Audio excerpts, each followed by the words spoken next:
I love you. Gutti. I love you. Gutti. অনুজ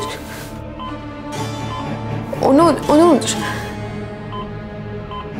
এখনই তুমি আর ওকে কোনো কমপ্লেক্সের মধ্যে ফেলো না শিরিন, প্লিজ। আমি তোমার কাছে রিকোয়েস্ট করছি, সব একটু ভালো হয়ে উঠছে, এটুকু তো তুমি বোঝার চেষ্টা করো। তুমি তো একজন শিক্ষিত মেয়ে শিরিন।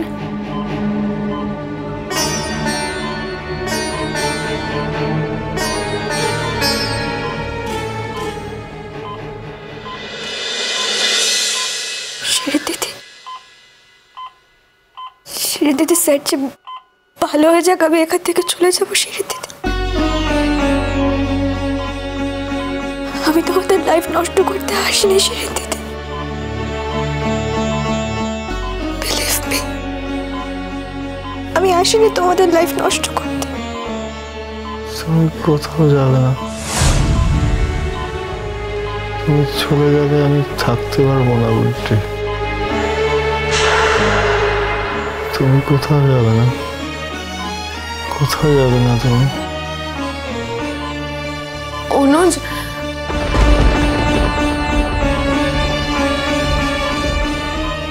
আপনি যদি ভালো হয়ে না ওঠেন তাহলে আমি এখান থেকে চলেই যাব। আপনি আমাকে কথা দিয়েছিলেন না আপনি ভালোভাবে থাকবেন, আপনি বলেছিলেন না আপনি আপনি আপনি তাড়াতাড়ি সুস্থ হয়ে উঠুন না স্যারজি, প্লিজ তাড়াতাড়ি ভালো হয়ে যান। আপনারা কি অনুজ চ্যাটার্জির বাড়ির লোক? উনি এখন ভালো আছেন, আপনারা কোনো চিন্তা করবেন না।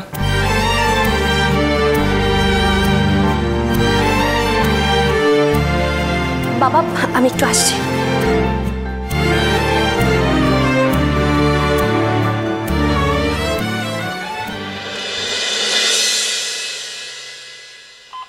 এই ভাইয়া কথা বলছে শুনলাম।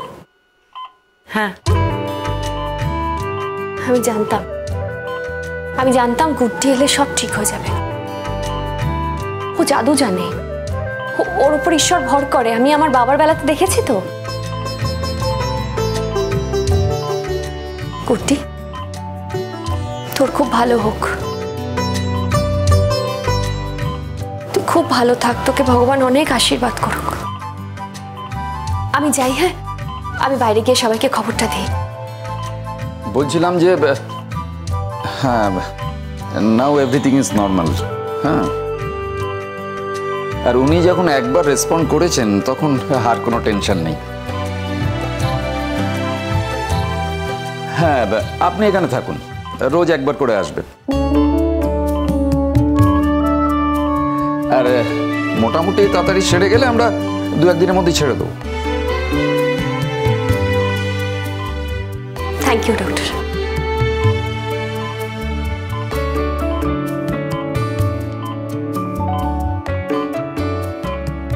ডক্টর সান্যাল আসুন।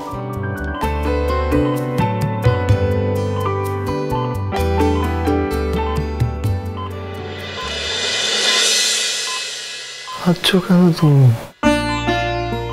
এই গুড্ডি, আমি ঠিক হয়ে যাবো তো, আমি ভালো হয়ে যাবো। দেখো, তুমি আমার পাশে থাকলেই আমি ভালো হয়ে যাব। তুমি কেঁদো না প্লিজ। অনুজ, আমিও তো মনে প্রাণে চাই যে তুমি ভালো হয়ে ওঠো। তুমি কি বুঝতে পারছো না অনুজ? তুমি ভালো না থাকলে আমার সবকিছু অন্ধকার হয়ে যায়। আপনি ভালো হয়ে উঠবেন স্যারজি, খুব তাড়াতাড়ি আপনি ভালো হয়ে যাবেন। আর সুস্থ হয়ে যত তাড়াতাড়ি সম্ভব এখান থেকে ট্রান্সফার নিয়ে চলে যান স্যারজি। চলে যান এখান থেকে ট্রান্সফার নিয়ে। আপনার খুব ভালো হবে, দেখবেন আপনারা দুজনেই খুব ভালো থাকবেন স্যারজি। খুব ভালো থাকবেন।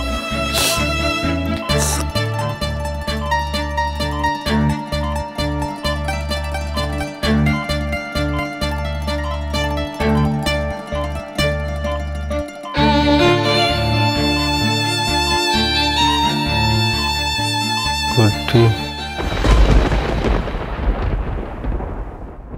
স্যার একটা আনপ্রেজেন্ট ঘটনা ঘটেছে, সেই জন্য আপনার কাছে আসতে হলো। ওর নাম হচ্ছে গুড্ডি। ওর সাথেই ঘটেছে ঘটনাটা। আপনি তো জানেন আমাদের এক পেশেন্ট আপনার এখানে ভর্তি আছেন, অনুজ চ্যাটার্জি, যিনি বেশ ক্রিটিক্যাল অবস্থায় ছিলেন। Yes, I know. স্যার, এই ক্রিটিক্যাল সিচুয়েশনে পেশেন্ট বারবার এই মেয়েটিরই নাম করছিল।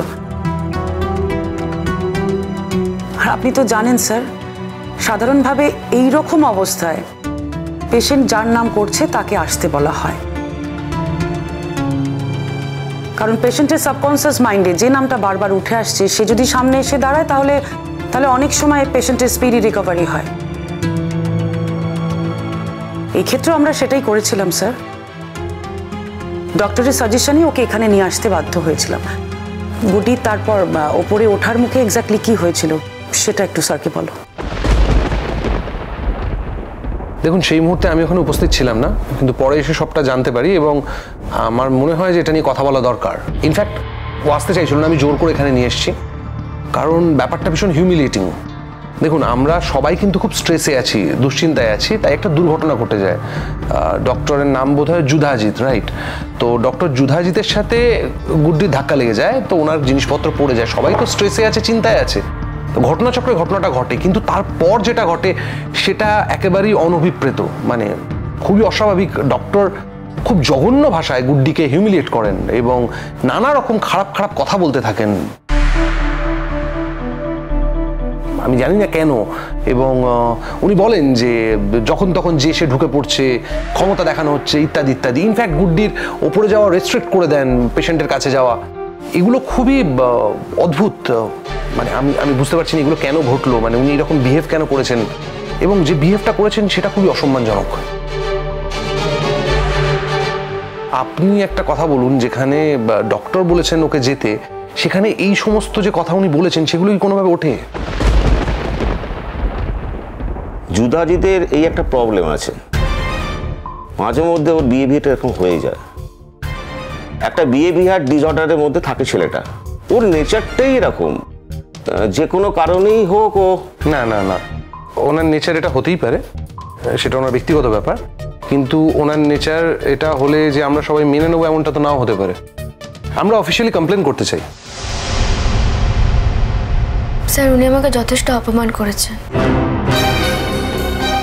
ওনার তো আমাকে অপমান করার কোনো রাইট নেই স্যার। কেউ কাউকে ইচ্ছে করে ধাক্কা দেয়? আপনি বলুন তো স্যার, আপনি বলুন। ওনার হাত থেকে যেমন স্টেথো সব জিনিসপত্র পড়ে গেছিল, তেমন আমার হাত থেকেও ব্যাগটা পড়ে গেছিল। আমি কিন্তু ওনার জিনিসপত্রগুলো তুলেও দিয়েছিলাম।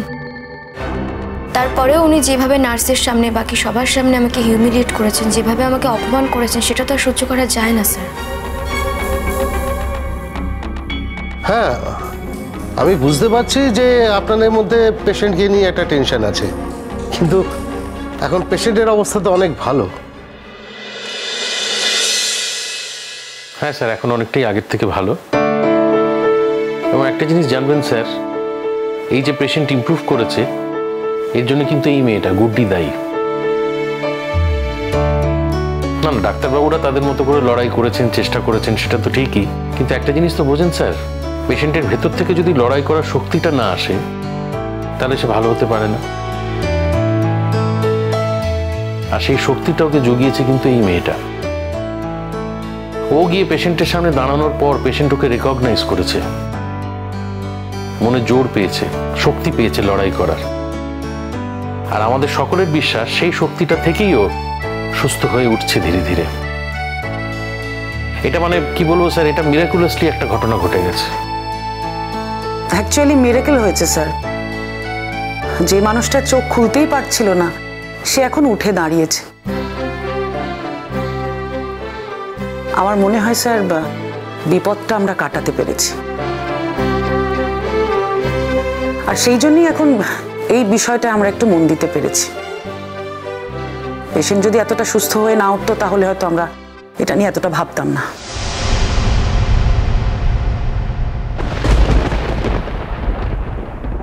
ইনি কমপ্লেন করেছেন আমার নামে, তাই তো? কমপ্লেন নয়, আসলে ওনারা খুব দুঃখ পেয়েছেন। স্যার দুঃখ তো আমিও পেয়েছি, খুব দুঃখ পেয়েছি। ওটা একটা অ্যাক্সিডেন্ট ছিল। আপনি কে? আমি কে সেটা আসলে সেটা বড় কথা নয় যে আমি কি। নিশ্চয়ই বড় কথা, 100 বার বড় কথা। আপনি এখানে অযাচিতভাবে কথা বলছেন, আমি শুনছি, আমাকে জানতে হবে না আপনার পরিচয়টা?